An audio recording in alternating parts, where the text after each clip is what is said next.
Hello everyone. So this is my K-12 kit and today I'm going to work on the project Potentiometer Select Segment. So let's see how it's done. First, we will connect the power to the positive of the potentiometer, then negative of the potentiometer to the ground,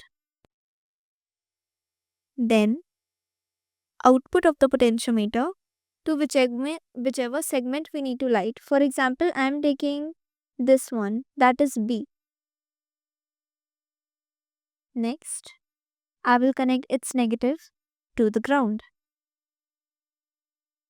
Now let's change the intensity of this light.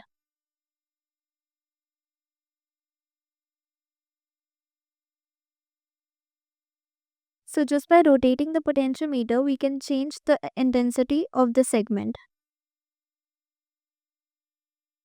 Let's try it on another one. For example, the bottom one, that is D.